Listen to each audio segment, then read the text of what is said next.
Oh. There's no feeling more intense than starting over. If you deleted your homework the day before it was due, as I have, or if you left your wallet at home and you have to go back after spending an hour in the commute. If you won some money at the casino and then put all your winnings on red but it came up black. If you got your best shirt dry cleaned before a wedding and then immediately dropped food on it. If you won an argument with a friend and then later discovered that they just returned to their original view. Starting over is harder than starting up. If you're not ready for that, like if you've already had a bad day, then what you're about to go through might be too much. Feel free to go away and come back. I'll be here.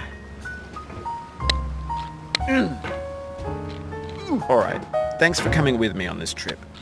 I'll understand if you have to take a break at any point. Just find a safe place to stop and quit the game. Don't worry, I'll save your progress, always, even your mistakes. This game is a homage to a free game that came out in 2002, titled Sexy Hiking. The author of that game was Jazuo, a mysterious Czech designer who was known at the time as the father of B games. And B games are rough assemblages of found objects. Designers slap them together very quickly and freely, and they're often too rough and unfriendly to gain much of a following. They're built more for the joy of building them than as polished products.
In a certain way, Sexy Hiking is the perfect embodiment of a B game.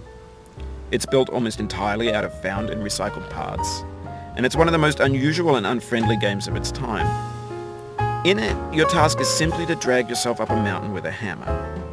And that act of climbing, in the digital world or in real life, has certain essential properties that give the game its flavor. No amount of forward progress is guaranteed. Some cliffs are too sheer or too slippery, and the player is constantly, unremittingly in danger of falling and losing everything.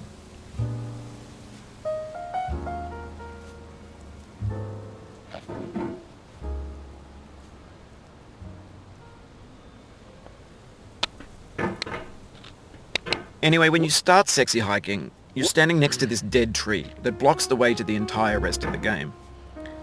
It might take you an hour to get over that tree, and a lot of people never got past it. You prod and you poke at it, exploring the limits of your reach and your strength, trying to find a way up and over.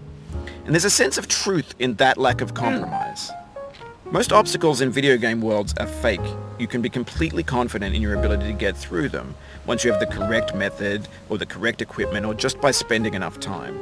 In that sense, every pixelated obstacle in sexy hiking is real.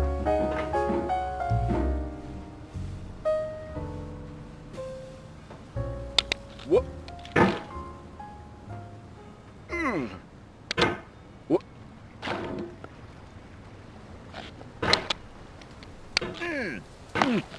What? What?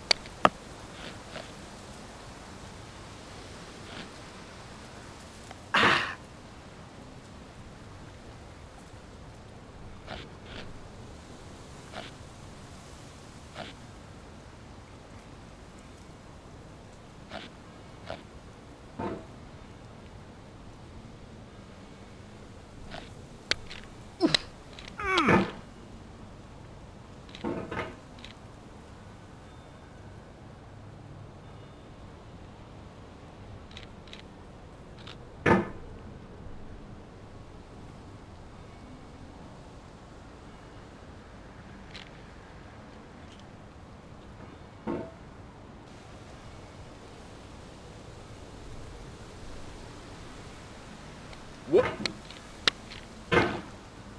What? What?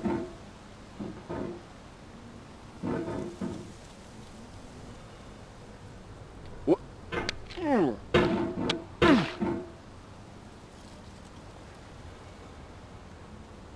What?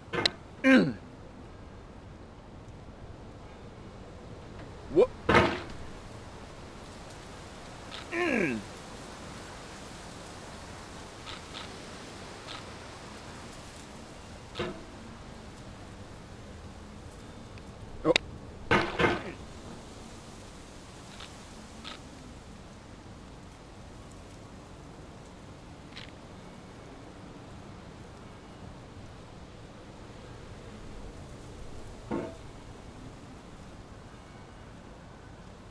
What?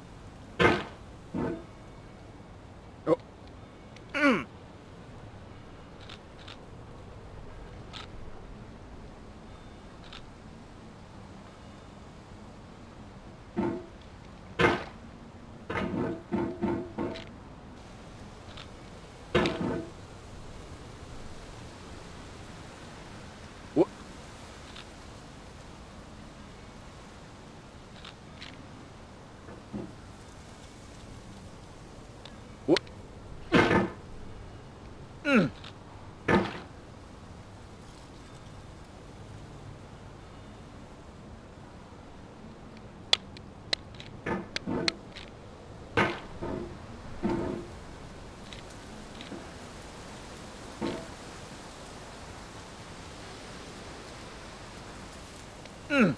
The obstacles in sexy hiking are unyielding, and that makes the game uniquely frustrating.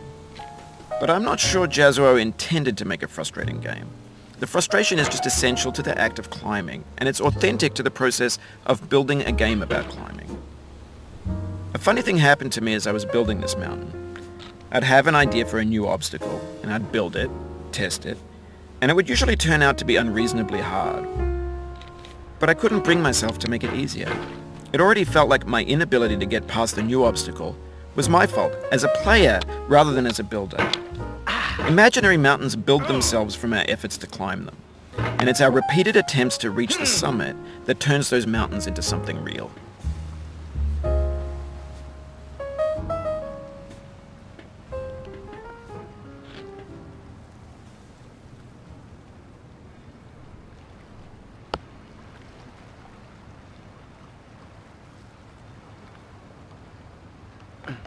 What? No. Oh, you just lost a lot of progress. That's a deep frustration, a real punch in the gut.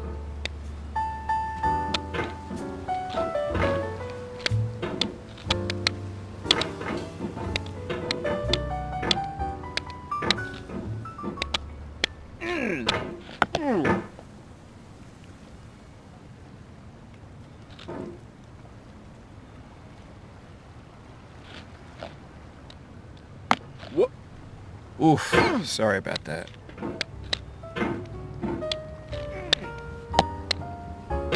What?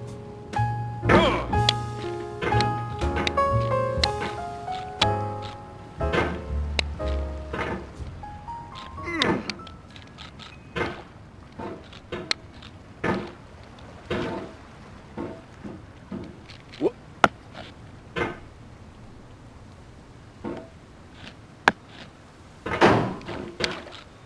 Oh.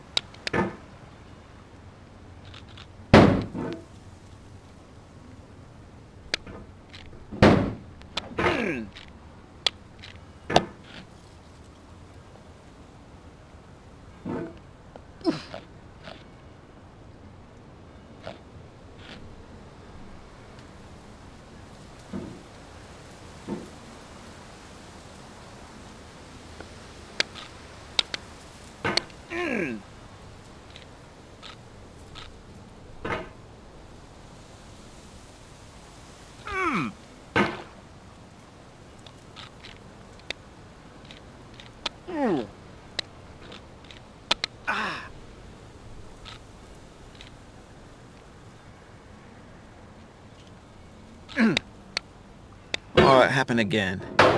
Keep on trying. Don't let it get to you.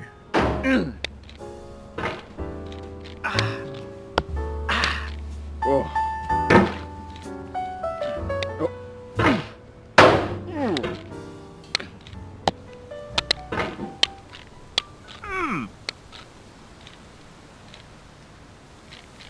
What?